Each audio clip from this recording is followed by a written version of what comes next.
Estamos de volta com mais um debate comunhão. E hoje com um assunto extremamente importante para os cristãos dos dias atuais. Quais são as armadilhas contemporâneas da qual nós, cristãos, estamos assim sendo chocados todos os dias? Para debater conosco aqui sobre esse assunto, nós temos aqui duas referências nacionais que eu gostaria de apresentar a cada um deles. Eu tenho certeza que você vai apreciar muito este debate nessa tarde. Está conosco o nosso pastor Rafael Abdala, pastor da Igreja Batista lá de Guarapari. É um prazer ter o senhor conosco aqui nessa tarde. Pastor José Ernesto, muito obrigado pelo carinho. Reitero aqui o meu carinho, minha gratidão pela revista Comunhão, pelo senhor e pela recepção aqui, pela honra de partilhar aqui esse espaço com um grande líder nosso, Dr. Lourenço. Com certeza, conosco também, para sua surpresa, mas está conosco o Dr. Lourenço, teólogo, Lourenço Estélio Riga, e é um prazer muito grande tê-lo conosco, viu, meu professor? Que bom, é uma alegria para mim, é um privilégio muito grande estar participando aí da revista Comunhão, comandada pelo nosso querido Mário, e com você aí, querido José Conte, e ainda mais com o nosso grande aí jovem, que tem sido um grande modelo para a nova geração, que é o Rafael Abdala. Que alegria muito grande, Rafael, estar contigo aí também. Com certeza, com certeza. Eu vou apertar vocês um pouco aqui nesse assunto, porque o apóstolo Paulo nos diz lá na sua carta aos Efésios, capítulo 2, que, de certa forma, nós somos filhos da ira, ou mais como ele usa, filhos da desobediência. Andávamos outrora como filhos da desobediência. O João não diminui a situação quando ele nos diz lá na sua primeira carta, no capítulo 5, de que o mundo jaz no maligno. Será, meu pastor Rafael, será que o fato de estarmos vivendo num mundo onde o maligno está reinando, isso impede que nós, cristãos, de uma forma, possamos obedecer a palavra de Deus? O que é que o senhor acha? Obrigado pela pergunta. Eu sempre digo, na igreja que o senhor me confiou a pastorear, que nós não temos plena noção da amplitude das consequências da queda na raça humana. Gênesis 3 divide a história da humanidade antes e depois. Estou aqui com o Dr. Lourenço, um grande teólogo, tenho caminhado nessa prática pastoral, o senhor também com toda a experiência. Nenhum de nós três e ninguém pode ter noção exata da amplitude das consequências da queda na raça humana, na corrupção que se instalou no nosso DNA, no nosso jeito de ser. Portanto, de um lado, as consequências da queda são nocivas. De um lado, como consequência da queda, o mundo jaz no maligno. De um lado, como consequência da queda, o príncipe desse século, as potestades do ar, elas parecem aparentemente prevalecer. Mas do outro lado, Deus trouxe uma resposta para a queda. Deus enviou Jesus. E a reconciliação que Cristo promove do mundo consigo mesmo me dá condições de responder a pergunta do senhor com um sonoro sim. Nós temos toda a condição de vencer esse mundo maligno. Meu professor Lourenço, será que de fato as forças do mal hoje no mundo aqui não estão com uma certa superioridade em relação às forças do céu? É interessante, Conte, essa sua colocação, indagação, porque nós vivemos uma cultura que foi ao longo do tempo se instalando e que foi expondo cada dia mais o ser humano, só que é o ser humano indivíduo. Isso já vem ocorrendo já se conta ali desde Agostinho e em frente, mas especialmente depois da Idade Média com a modernidade, e especialmente com o iluminismo, o ser humano ele é descoberto como um indivíduo. né? O ser humano, antigamente, antes de tudo isso, ele era um ser mais orgânico, mais envolvido com a sua comunidade, mais envolvido com a sua família, envolvido com a sociedade. Então ele participava ao tomar decisões da vivência com aquela comunidade, com a família, com a pátria. Então ele era uma parte de todo esse processo e com a instalação da visão moderna e iluminista, o ser humano se descobre como um sujeito histórico. É interessante porque o próprio Descartes, ele não diz, nós pensamos, por isso existimos. Ele diz, penso, eu penso, logo existo. E Foucault, no livro A Palavra e as Coisas, no último parágrafo, ele diz que o homem, isto é, o ser humano, é descoberta recente, de cerca de 200 anos para cá. Quando você vê essa frase, você fala, poxa, ele está enganado, mas não é, ele faz referência exatamente a essa descoberta do ser humano como indivíduo. Então, o indivíduo ele passa a ser, primeiro, o legislador de si mesmo. Então, ele legisla, ele estabelece para ele o que é correto, o que não é correto. E ele também acaba, de uma certa maneira, sendo o juiz de si mesmo. Ele diz, olha, eu fiz isso e acabou, sinto muito. Então, você vai trazendo isso. Quando você sai da modernidade para a pós-modernidade, o que sobra é o indivíduo. Nós vivemos um triunfo do indivíduo. Na realidade, hoje, tudo precisa existir para legitimar o indivíduo. Esse seu pensamento vamos usar Paulo, escrevendo aos Colossenses, no capítulo 1, versículo 13, quando ele diz claramente que Cristo nos libertou do império das trevas. A minha dúvida é, estamos de fato libertos hoje desse império das trevas ou as trevas continuam ainda apertando a gente? Olha, cada dia mais as trevas trazem alternativas sensacionais, sensitivas, atraindo o ser humano. Como ele é indivíduo, Deus deixa de ser a significação para a vida dele. Ele passa a buscar outros caminhos, outras fontes de significação para a vida dele. E aí o que acontece?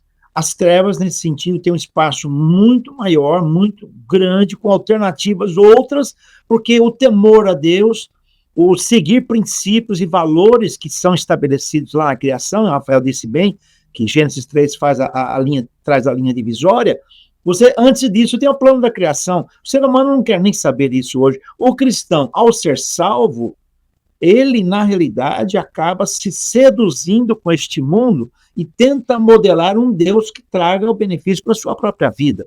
Percebe? Então, hoje nós temos muito essa configuração de cristianismo. Deus passa a ser uma espécie de um personal guru para ele, e não aquele que traz resposta e significação para a vida a partir da criação. E ele, então, salta a queda, né, como o Rafael bem disse, e ele passa a ser o legislador da sua própria vida. E aí, nessa realidade, há o rompimento com Deus, com a palavra, com a vivência eclesiástica e assim por diante. Nessa questão que o senhor está abordando, aí vou colocar aqui para o pastor Rafael, é o seguinte, vamos lá, o problema todo que eu vejo é classificar o que é certo e o que é errado. Se Jesus nos libertou do império das trevas, jogar na loteria é treva, beber um copo de bebida alcoólica é treva, ir no futebol no domingo à tarde é trevas. O que seria, dentro desse contexto que nós vivemos, trevas para que nós estejamos livres delas? Ok. Primeiro nós precisamos entender Colossenses à luz de toda a história da redenção. De fato, ele nos libertou, ele nos transportou do império das trevas para o reino do Filho de seu amor, em quem nós temos a redenção e a remissão dos pecados. Nós precisamos entender, então, a salvação como um ato e a santificação como um processo. Então, eu fui salvo pelo Senhor, fui resgatado pelo Senhor, isso é um ato. Isso é um ato. As doutrinas vão se divergir contra a revogabilidade desse ato, não é a pauta, né? Eu entendo ser um ato irrevogável, mas há quem pense diferente, mas fato é que a salvação é um ato, ok? A santificação, ele é um processo. Então, esse transporte do império das trevas para o reino do Filho do seu amor, em quem nós temos a redenção, é o ato da minha salvação. Agora, eu inicio um processo. Não vos embriagueis com vinho, no qual há dissolução, mas enchei-vos do Espírito. enchei-vos do Espírito. Então, esse processo de santificação é um processo de enchimento do Espírito. Isso tem a ver com choque de integridade, com mudança de caráter. Então, eu recebo um ato. Então, as trevas não mais me dominam. E durante esse processo, elas vão perdendo o efeito sobre a minha vida. Esse é o ponto 1. Ponto 2 na pergunta do senhor. E aí, preciso deixar bem clara a minha posição. Para mim, eu sei que para nós, a Bíblia é a palavra de Deus. Inerrante, infalível, atual. A Bíblia é a palavra de Deus. Inspirada, perfeitamente inspirada. O que nós não podemos é reduzir a Bíblia a um livro de pode ou não pode. A Bíblia é mais do que um livro de pode ou não pode. A maioria das pessoas, elas procuram a nós, pastores, atrás de uma resposta fácil, né? Pode beber ou não pode beber? Eu venho de 4 gerações de alcoólatras. Eu optei pela abstemia. Eu não sou aquele que vou mandar para o inferno o meu irmão que toma uma taça de vinho. Mas o cerne da questão não é pode ou não pode. O cerne da questão é como eu vou tratar o meu processo de santificação. Então, eu sou abstêmio, eu não faço jogo de azar, eu acredito que o dinheiro abençoado é aquele que é fruto do meu trabalho. Eu acredito que eu não devo me amarrar a nenhum vício. Agora, eu acredito que tudo me é lícito e nem tudo me convém. A Bíblia é a palavra de Deus e é muito mais do que essa dicotomia do pode ou não pode. Vamos encarar qual é o nosso processo de santificação. Eu sempre advoguei contra, e aqui concluo, pastor Ernesto, as respostas fáceis. Muitas vezes o nosso povo espera de nós um direcionamento não reflexivo. As pessoas estão perdendo a capacidade de pensar em abstrato. Então você, veja, é mais do que pode ou não pode. É um processo de santificação. Eu optei pela abstemia. Perfeito. Mas, professor Lorenzo, com base naquilo que o nosso pastor Rafael colocou, não há um risco muito grande de nós relativizarmos as nossas práticas cristãs em detrimento daquilo que a palavra de Deus quer? É bem interessante a visão, o Rafael já deu bastante espaço para essa discussão, quando nós consideramos o Evangelho, os princípios bíblicos, os princípios éticos da Bíblia, como princípios. Eu trabalho, uma área minha de trabalho no campo da ética e bioética, onde você trabalha com normas e etc. Então, eu tenho percebido que nas Escrituras você tem uma revelação progressiva, onde Deus vai se revelando ao ser humano depois da criação e rebelião, ele vai se revelando ao ser humano de maneira gradual, de modo a acompanhar o ser humano na sua compreensão da revelação do próprio Deus. Então, quando você faz uma análise do que é ética no Antigo Testamento e você vai chegando a Jesus e depois a Paulo, você vê uma transição fantástica. No Antigo Testamento, você tem a compreensão, por exemplo, do pecado como algo objetivo, sociológico. Fazer ou não fazer. Tanto que dos 10 mandamentos, você tem o fazer e não fazer. Um fala do interior da adoração. E o outro é fazer ou não, o restante é fazer ou não fazer. Aí vem Jesus, né? Jesus, ele trabalha muito mais com o interior, então é uma ética muito mais subjetiva em pensar ou sentir. Os antigos diziam, não matarás, eu porém vos digo que alguém que tiver ódio contra o seu irmão. Então, nesse sentido, veja bem, Jesus vai mais profundamente naquilo que é a motivação de eu agir de maneira inadequada, incorreta em relação ao plano da criação. Paulo vai mais longe. Paulo chega em Romanos capítulo 7 e ele diz que eu quero fazer o bem, mas eu não consigo, porque o pecado está em mim. Há em mim ainda um tipo ainda de fábrica de produção de pecado, que o Rafael até fala do progresso da santificação em que eu vou vencendo isso. Então, Paulo, ele tem uma visão mais ontológica do pecado. Então, ele vai mais a fundo. Então, o que eu concluo em todo o meu processo de compreensão e prática de vida, na realidade, é que eu preciso falar de princípios, não necessariamente no Novo Testamento, de normas. É o que Rafael disse, sim ou não. né? É diferente, é princípio. Quando Jesus diz que o sábado foi feito por causa do ser humano e não o ser humano por causa do sábado, ele mostra um princípio que está por trás. Os princípios são eternos, são permanentes, são perenes. As normas, elas têm de ser atualizadas constantemente. Jesus chega e diz: quais são os 2 grandes mandamentos? Aquilo que existe além de tudo. Nada existe superior. Amar a Deus, amar o próximo e a si mesmo. Nós são 3 níveis de relacionamento. Então, a ética bíblica, ela mostra esse processo. Aí entra a prática. Como eu não tendo uma norma para regular, como se fosse uma métrica, o que eu tenho de fazer? Eu tenho que estudar a palavra, ter a palavra de Deus como um guia para mim, um GPS para mim. E aí o trabalho é maior para ensinar o cristão a viver o evangelho, porque ele vai optar em seguir a palavra de Deus. E aí a pergunta é outra. Não é se eu devo ou não devo pecar. Veja, usei o verbo dever. É que eu optei em não pecar. Eu quero seguir o princípio essencial desde a criação, o plano da criação para a minha vida, porque eu fui criado exatamente para atender essa demanda.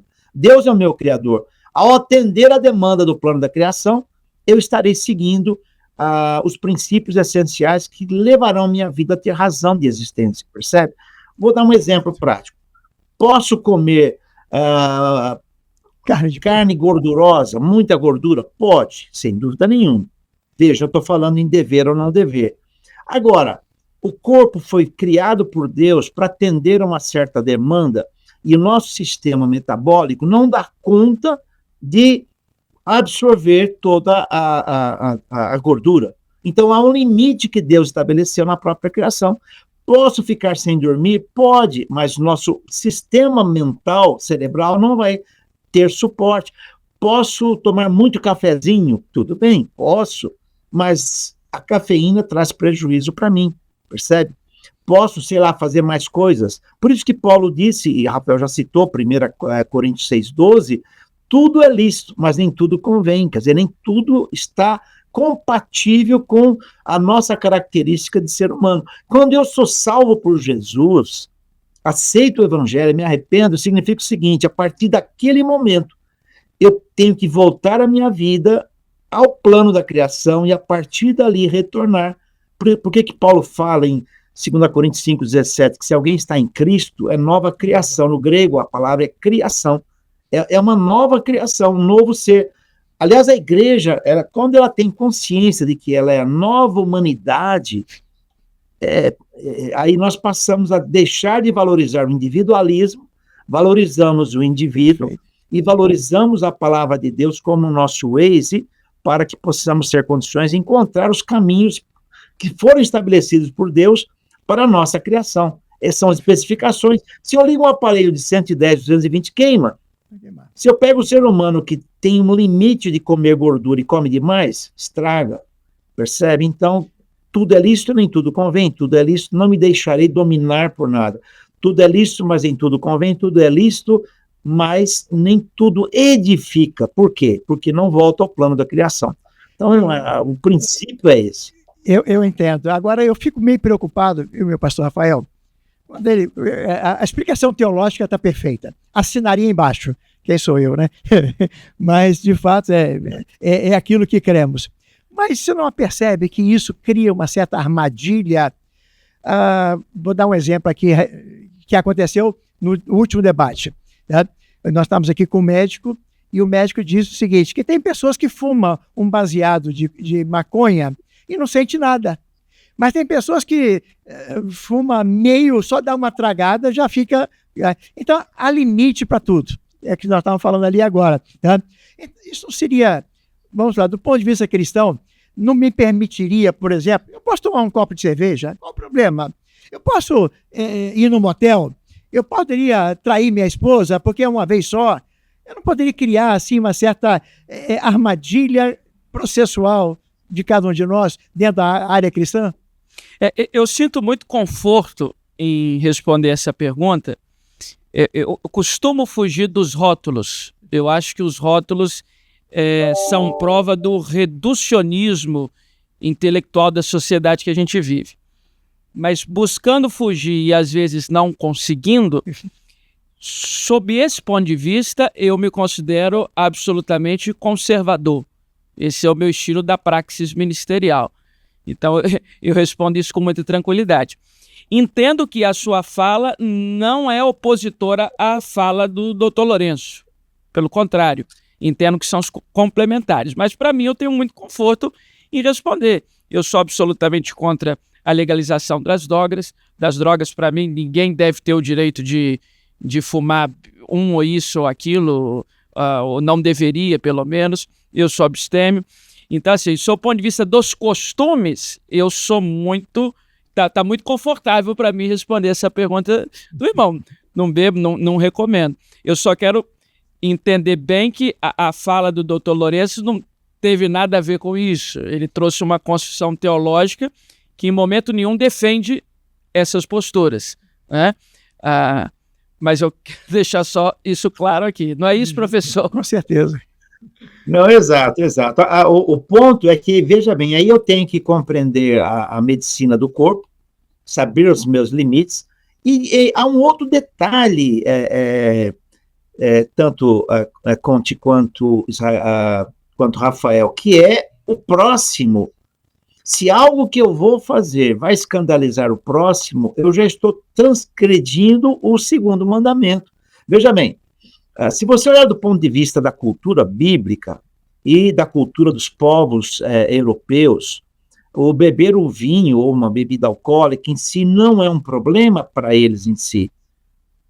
Na nossa cultura evangélica brasileira, que tem uma certa coligação com parte da cultura norte-americana, já é um problema.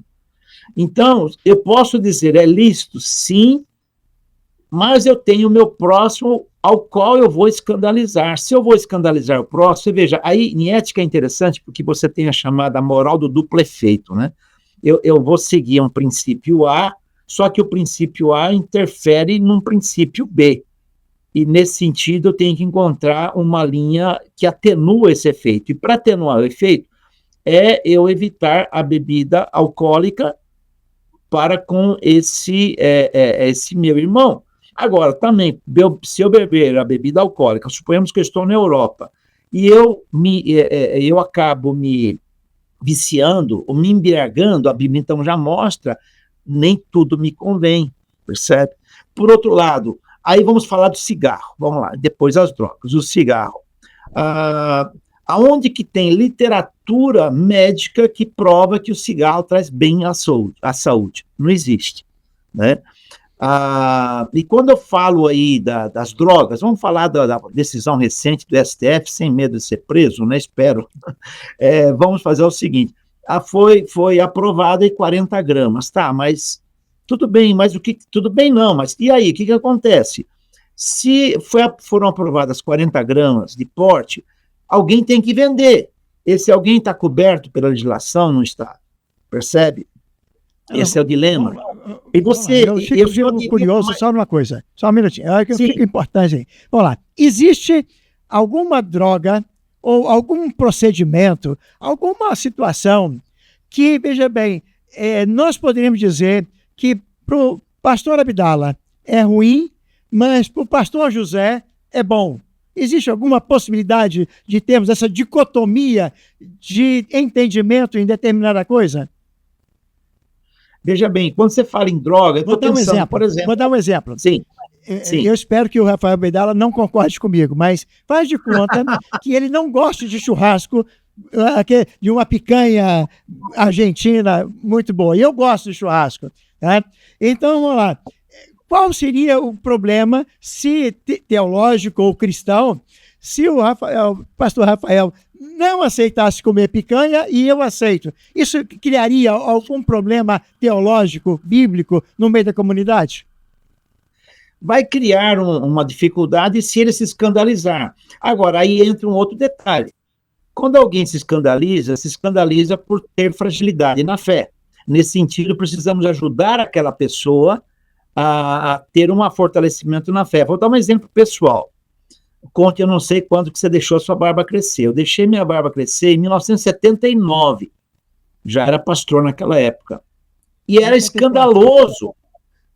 Quando foi? 1984, quando eu estava na China. Então, olha aí, então, naquela época era escandaloso o pastor deixar a Bíblia. Eu me lembro que o nosso querido Orivaldo, foi meu professor, depois trabalhamos juntos, ele brincava demais comigo. Ô, Barbudinho, você parece um cubano, tal, né? Depois o Júnior acabou deixando o seminário, acabou deixando a barba crescer, mas era escandaloso, não que o Orivaldo pensava assim, mas uma irmã, uma vez, numa igreja que eu fui pregar, no meio da juventude, eu era bem jovem naquela época, ela disse, por que você prega hoje, por que você pregou hoje e você usa barba? Pastor pode usar barba? Veja bem, hoje não há problema em si, então você tem também a linha cultural, não só de tolerância, mas de aceitação. Tudo tem um limite baseado, por exemplo, vou dizer, você falou em droga, na saúde, né? Então, eu diria o seguinte, se qualquer outra droga, se não for receitada por um médico, na minha opinião, ela não deve ser tomada. A não ser, claro, uma Novalgina, algum remédio simples assim. Agora, quer discutir droga? Por que o STF não chama as mães dos drogados? Esse é um dilema. Tá? Se nós pudermos discutir droga um dia, eu diria o seguinte, vamos chamar a mãe dos drogados, drogaditos, elas vão dizer o que é ter um filho drogado, elas vão dizer o que é o sofrimento delas, senão a discussão vai ficar lá no tribunal apenas, entendeu? Então eu diria o seguinte, se há um escândalo do próximo, eu posso ajudar, posso ver, se há um exagero da pessoa, se há uma fragilidade da fé, eu posso ajudar essa pessoa a compreender, manter o diálogo, manter a amizade, entende? Agora, com relação à droga... nosso debate aqui também, pastor José Ernesto, pastor Lourenço, é importante até para ajudar o público a gente estabelecer algumas conceituações aqui. Limites. Não, dá nome às coisas. Por exemplo, você muito objetivo, tem coisas que são pecado. Por exemplo, lendo da nossa pauta aqui, sexo antes do casamento, pecado. Adultério, pecado. Algumas coisas são claramente pecado. Outras coisas são costumes que são reflexo da época. A barba, nem lá atrás se imaginou ser pecado. Costume, aquilo que se acha ser melhor, o raciocínio que se tinha, a progressão do conhecimento que se tinha, as teias relacionais que se tinha, as conjecturas que se tinha, que promovia isso ou aquilo. Agora, algumas coisas, até para não confundir o público, a gente precisa dar nome. Pecado. Então, eu não quero saber o que a ciência pensa, o que a sociologia pensa, o que a psicologia infantil pensa sobre sexo antes do casamento. Você vai ouvir algumas correntes? Não, a pessoa tem que conhecer antes, tem que experimentar antes. Não. Eu estou tratando de um pecado. Ponto. Aí alguém vai dizer para mim, mas isso é ilusão. Isso não é ilusão. Eu não venho de uma família de crentes, fui o primeiro em casa, depois já como pastor tive o privilégio de batizar meu pai, minha mãe, meu pai já falecido, minha mãe, minha avó e tal. Minha esposa vem de uma família, várias linhagens de gente crente. Casamos virgens, não temos vergonha nenhum disso, para nós isso é um privilégio. Então a gente precisa dar nome às coisas. Algumas coisas têm margem para debate, a Barbie 1970, isso, aquilo. Algumas coisas a gente precisa conceituar de forma bem clara, não passa pelo crivo do tempo, da cultura, da região, etc. Claramente está fora do projeto de Deus. Na atividade sexual, por exemplo, Deus a criou para o leito conjugal. Ponto. Não tem margem principiológica, ontológica. Não há como contemporizar, relativizar. Exato. Isso precisa ser dito. E aí você pegando o gancho do pastor Lourenço com a problematização das drogas, alguém vai dizer, não, mas você está prejudicando as crianças, pregando a abstenção sexual, isso leva a isso ou aquilo. Matéria opinativa, à luz da nossa fé é pecado. E assim como a gente se obriga a respeitar os legisladores, eventualmente, nos fluxos sociais que desde sempre a sociedade passa, eu creio que precisam respeitar a nossa fé. É o que nós cremos. Pecado é pecado.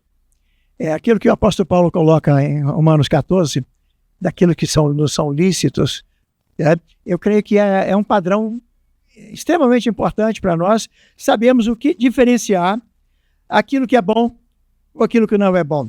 Também não seria aquilo que é pecado, do ponto de vista agredir a Deus, mas principalmente do ponto que Deus não fez para nós. E andarmos segundo aquilo que Deus tem, que é para cada um de nós. Eu acho que é isso, e o grande princípio, pegando o gancho da exposição ética do professor, eu creio que na conceituação de pecado, não há margem. Não há margem. Perfeito. Agora, existe uma teia de condutas sociais que cabe a gente sentar e dialogar. O cristão pode ouvir música popular brasileira, o cristão pode isso, aquela dicotomia, né? As coisas do mundo e as coisas da igreja. Então, sagradas e profanas. Tem uma série de coisas que a gente tem que sentar e refletir, mas algumas coisas a Bíblia é tácita e tem nome. E a gente precisa dar esse nome, sem medo. Às vezes a gente não vê, me permita essa expressão, a gente não vê os ímpios se envergonhando de defender o que defendem. E nós precisamos defender o que nós cremos. Não quero polemizar, eu não sou, por exemplo, a favor de uma igreja reativa. Às vezes eu sinto que a imprensa está pautando a igreja. É o inverso. Pastor, você não vai falar disso? Não, a imprensa não pauta o meu ministério. As tendências, eles não pautam. O meu pronunciamento, o pronunciamento da minha vocação é o púlpito que o Senhor me confiou.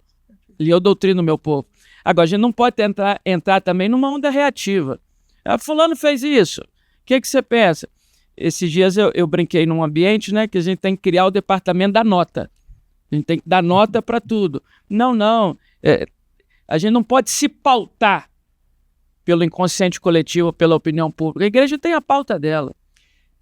Meu professor Lourenço, só para fechar, Sim. estamos chegando ao final. Essas armadilhas contemporâneas, vamos chamar assim, ela, de certa forma, tem prejudicado a igreja nos dias de hoje ser uma igreja relevante para a nossa sociedade? Depois a mesma pergunta para o meu pastor. Sem dúvida tem, porque o que acontece, né? Nós temos a nossa visão de vida é seguir o que Jesus apresenta. Assim como o Pai me enviou, eu envio também vocês. Um grande dilema é que parece-me que nós fizemos um tipo de cristianismo de um dia da semana. Há muito crente, há muito cristão, há muito membro da igreja que ele pensa numa separação, numa dicotomia entre a sua vida privada e religiosa e a sua vida secular, sua vida pública. E quando nós aceitamos a Cristo, significa que o projeto da minha vida, o projeto todo, passa agora a seguir a missão que Deus tem nesse mundo de restaurar todas as coisas, e eu sou instrumento dele. Posso não ser missionário, posso não ser evangelista, posso não ser um pastor, mas na realidade eu sou um salvo por Jesus Cristo. A partir desse momento, o meu processo de vida é ser a vitrine do evangelho. A igreja ser a vitrine, eu como indivíduo ser a vitrine, ser tradutor do evangelho, ser encarnação dos princípios e ideais bíblicos no dia a dia, na minha profissão, na escola, na faculdade, andando no trânsito, entre os amigos, na minha família, percebe? Isso significa dizer que nós, como cristãos, hoje, no Brasil especialmente, nós perdemos o direito da fala, perdemos o direito de sermos ouvidos nessas discussões todas. Infelizmente, na última eleição, o que aconteceu foi uma fragmentação gigantesca, porque nós deixamos de viver o evangelho acima de todas as coisas. Isso significa dizer que nós como igreja, nós como cristãos, nós como pastores, precisamos reassumir o nosso papel como sal, luz e embaixadores do reino. E isso não só um dia da semana. Cristianismo é muito mais do que atividade, evento, programa. Cristianismo é estilo de vida a ser vivido diariamente. Jesus disse, se alguém quiser vir após mim, Lucas 9:23, a cada dia me siga. E é interessante porque tome a sua cruz, só que nós achamos que é só ficar na cruz. E Paulo, em Romanos 6, versículo 4, diz assim, como fomos crucificados em Cristo, devemos ressuscitados para novidade de vida. Então, esse é um grande trabalho que nós, pastores, professores, temos de despertar o cristão do mundo contemporâneo a ele compreender que Deus, antes de ser o Deus para ele, é ele para Deus, para ele poder assumir um papel no mundo, um papel profético, um papel de sal, de luz no mundo, e ganhar o direito de ser ouvido onde ele estiver, por meio de uma vida decente, uma vida que segue ideais. Eu encerraria só essa minha resposta com a expressão muito cara na missiologia, quando compara Israel e Judá, que deveria ser um povo de contraste, mostrando os ideais de Deus que foram perdidos na queda, na rebelião.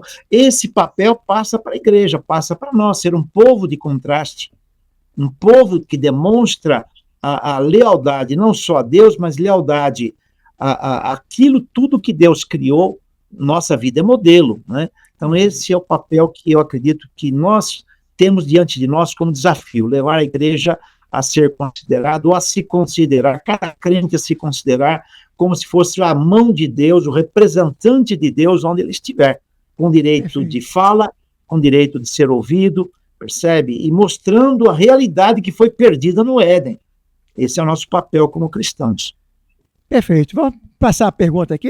Será que essas armadilhas contemporâneas, pastor Abdala, têm impedido da igreja de ser uma igreja que tenha relevância na nossa sociedade de hoje? Seja um pouquinho mais rápido, que o nosso tempo já tá no final. Perfeito. Então, deixa eu já agradecer o convite, agradecer a Sempre Aula, quando a gente divide qualquer espaço com o professor Lourenço, agradecer o senhor a Revista Comunhão. Eu tenho investido a minha juventude e a minha vida a pregar e anunciar que a melhor coisa do mundo é ser do Cristo. Atos 17, 28, nele nós vivemos, nos movemos e existimos. A gente junta isso com Colossenses 1, 27, o qual nos fez conhecer a grandeza desse mistério entre os gentios, Cristo em vós, esperança da glória, né? Eu nele e ele em mim. Eu nele e ele em mim, e vice-versa. Então essa vida é o que há de mais extraordinário. Nós podemos todas as coisas naquele que nos fortalece. Romanos 14, 8, se vivemos... Exato. E agora, eu ainda penso e afirmo diante dos irmãos o seguinte, queria que você que ouve esse debate possa ter isso com muita clareza. Não há nada melhor do que ser da causa do Cristo. A causa do Cristo é a causa vencedora. Amém. Nós não somos reféns desse universo ou dessa ou daquela armadilha. Nós somos a igreja de Jesus. Nós somos o único organismo do mundo que se reúne na forma de um corpo cuja cabeça é o próprio Deus. Então, não, existem armadilhas e existe tudo mais, mas nada nunca vai tirar a relevância da causa do Evangelho. E eu, o senhor, o professor, nós temos dedicado a nossa vida para anunciar essa mensagem. Não há nada melhor do que ter Jesus em nós e estarmos em Jesus. Amém. Rafael Abdala, muito obrigado pela sua presença aqui conosco. Meu professor Estélio, vamos lá, nós estamos aqui terminando o nosso debate. Gostaria que você pudesse dar a sua palavra final para essa turma jovem que está aqui conosco nesse dia de hoje. Um grande abraço. Pastor José Ernesto Conte, Rafael Abdala, queridão, que alegria ter participado com vocês desse debate. E é um desafio grande nós tratarmos do dia a dia, do cotidiano. Foge da abstração, foge, digamos, dos livros, né? Nós temos que trazer a vivência da compreensão bíblica para o chão da vida. Que alegria. Muito obrigado pela oportunidade. Deus continue abençoando tanto você, José Ernesto, quanto Rafael, e trazendo sempre, por meio da vida de vocês, esperança, alegria e respostas para todo o nosso povo. E você? O que você acha disso? Qual é a sua opinião a respeito dessas coisas que discutimos? Você vai ter a oportunidade de falar aqui embaixo, dar a sua opinião, dar o seu like, gostei, não gostei, participe conosco, divulgue, passe para outros à frente. E eu tenho certeza que muitas pessoas estão precisando ouvir exatamente aquilo que foi debatido aqui nessa tarde. Deus te abençoe e nos vemos na semana que vem. Um grande abraço.